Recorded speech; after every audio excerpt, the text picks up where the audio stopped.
Assalamualaikum warahmatullahi wabarakatuh. Jumpa lagi di channel Alamsa Bicara, channel yang insya Allah berkah. Pada kali ini kita akan membahas mengenai video pembelajaran bahasa Inggris. Belajar bahasa Inggris dengan mudah dan sederhana. Kali ini kita akan membahas mengenai simple present tense. Simple present tense adalah bentuk waktu yang menunjukkan kegiatan, tindakan, aktivitas yang dilakukan pada masa sekarang, dilakukan secara berulang-ulang dan cenderung menjadi kebiasaan. Penggunaan simple present tense dibagi menjadi dua bentuk.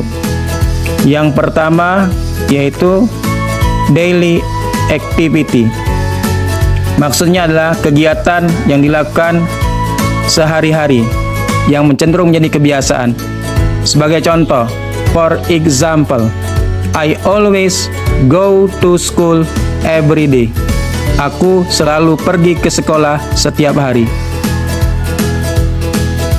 Yang kedua, penggunaannya adalah general truth. Maknanya adalah digunakan untuk menyatakan fakta-fakta alamiah atau kebenaran umum, atau bisa juga disebut dengan sebagai sunnatullah.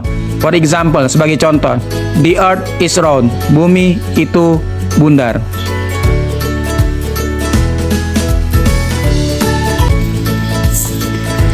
Simple present tense secara bentuk atau form penggunaannya dibagi menjadi dua bentuk. Yang pertama, penggunaan simple present tense dalam bentuk to be, kata kerja bantu, is mr. Yang kedua, simple present tense dalam bentuk verb, main verb atau verb one atau kata kerja. Kita bahas satu persatu simple present tense dalam bentuk to be, is mr.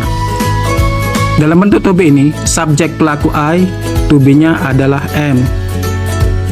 Sementara subjek you, we, they, to be-nya adalah are. Selanjutnya penggunaan to be, he, she, it, to be-nya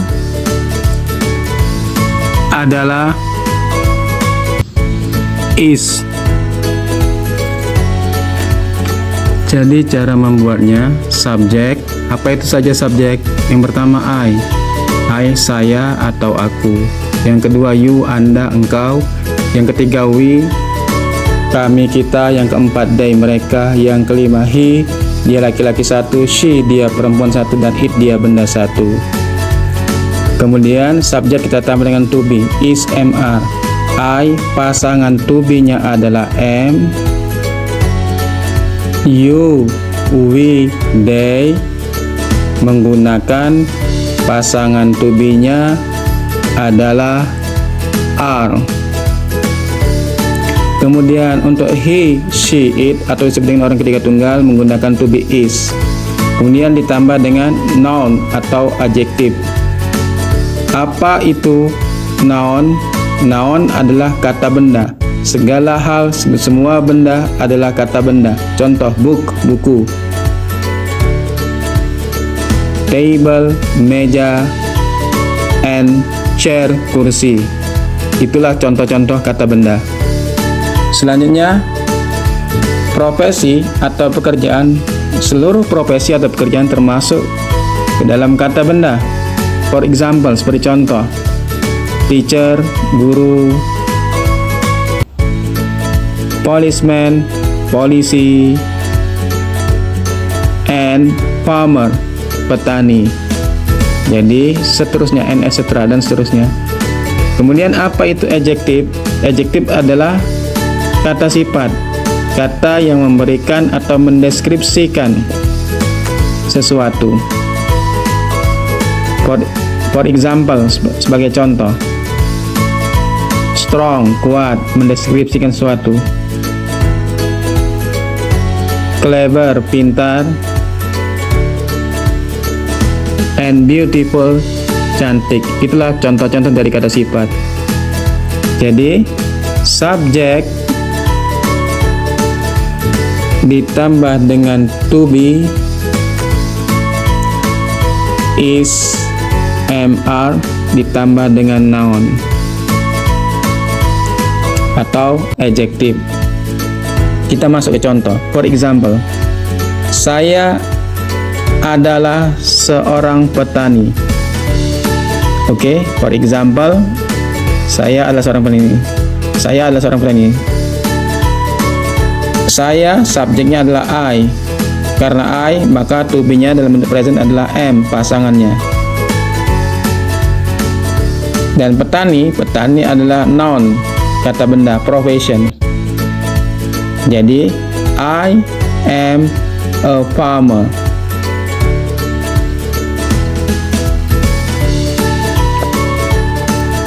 Saya adalah seorang petani. Ini untuk kalimat positif atau kalimat pernyataan. Example number 2. Paijo adalah seorang polisi. Paijo is, karena Paijo maka to be-nya adalah is, polisi adalah policeman untuk kalimat positif. Sedangkan untuk kalimat negatif, I am not a farmer, cukup ditambahkan not setelah to be dan sebelum kata bendanya. Begitu pula dengan contoh kedua, Paijo is not a policeman. Paijo bukanlah seorang polisi, maka cukup ditambahkan not untuk membentuk kalimat negatif. Sedangkan untuk kalimat interrogatif, tarik to be menjadi ke depan, am I a farmer? Is Paijo a policeman? Jika jawabannya ya, maka yes, Paijo is. Jika jawabannya tidak, no, Paijo is not atau isn't. Kemudian kita buat contoh ketiga. The third example. Mereka pintar. Mereka, subjeknya dalam bahasa Inggris adalah they, maka kita letakkan they. Pintar, clever, karena they to be-nya adalah are, maka kita letakkan are. They are clever, kalimat positif. Sedangkan untuk kalimat negatifnya, letakkan not setelah to be, are, dan sebelum kata sifatnya, adjektifnya not. Jadi, they are not clever. Selanjutnya kalimat interrogatif, kalimat tanya. Letakkan to be di depan sebelum subjek. Are they clever? Jika jawabannya ya, yes, they are. Jika tidak, maka no, they are not atau they aren't. Selanjutnya, summary, ringkasannya. Untuk membuat kalimat present, pekerjaan, kegiatan, aktivitas, peristiwa yang dilakukan pada masa sekarang, maka kita apabila menggunakan nomina, noun, kata benda, atau adjektif, kata sifat, maka kita harus menggunakan to be. To be-nya adalah is, am, are, sesuai yang telah kita bahas tadi. Kemudian baru kita tambahkan dengan nomina, noun, kata benda, ataupun kata sifat. Demikianlah uraian singkat, mudah-mudahan bermanfaat. Nun wal qalami wa ma yasturun. Wassalamualaikum warahmatullahi wabarakatuh.